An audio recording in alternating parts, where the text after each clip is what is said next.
Welcome to this segment. We're with Brenda Sutton, North Carolina Cooperative Extension. Very good. Very good. You're amazed, aren't you? I am. You got the whole thing. That's great. If you need me to follow you around to introduce you, I could do that. You're getting it down pat. Cool. Yeah.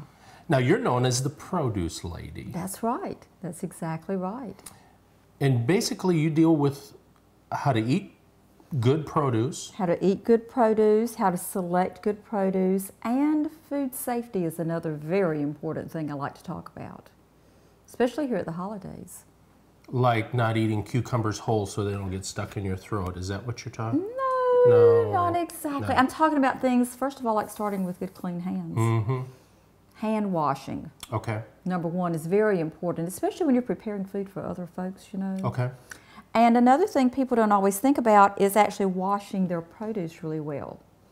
And cantaloupe is a good example of that. Really? Absolutely. People don't really think about how dangerous a cantaloupe can be. That doesn't look dangerous, does it? I wasn't thinking. Not at all. It's very safe. Looked pretty benign to me. Yeah, but you know, you really should scrub this cantaloupe because of this mesh on the outside. Soil and bacteria, pathogens can actually be in there, and of course we don't see that bacteria and those pathogens, do we?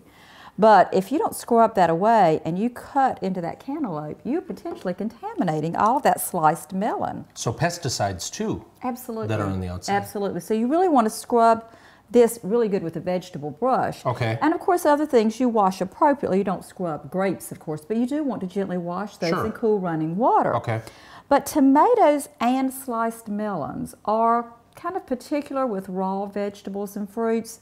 They are things that you want to be really careful to not leave out at room temperature for more than 2 hours. Did you know that? No, I did not. And so we've often seen, you know, nice fruit trays that stay out for hours and hours at parties and those kinds of things. Yeah.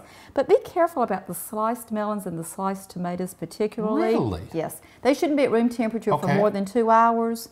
And other foods that you're thinking about, your protein foods and those kinds of things, remember they shouldn't be out for longer than 4 hours either.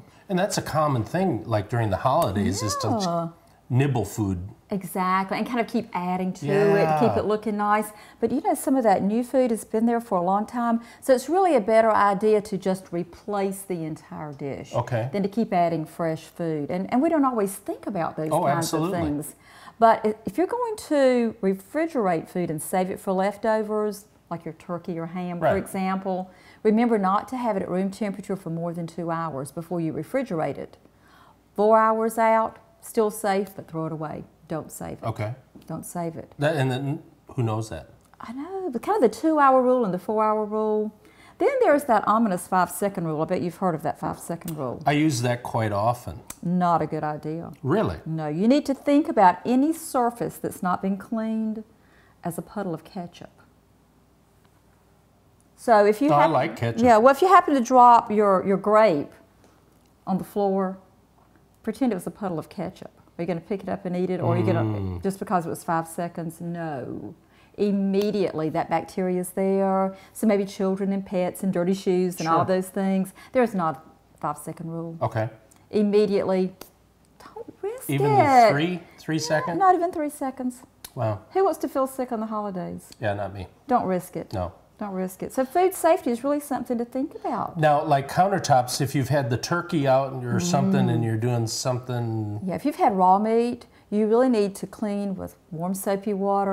And if you've got that little spray bottle of sanitizer or those little Clorox wipes, those are great. Oh, they're wonderful. Because you really want to sanitize behind raw meat before you have raw fruits and vegetables. It's really better if you can do your vegetable and fruit prep first. Okay. It really is. And same with your cutting boards. You know, do the fruits and vegetables first, or even have a separate cutting board for those raw meats. Yeah. It's a great idea.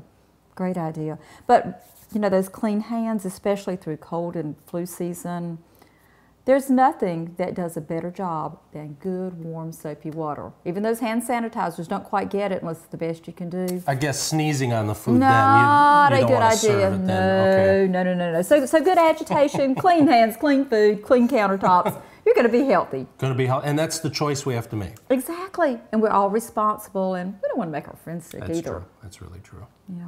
Hey, go to our website because you're going to find more information about Brenda.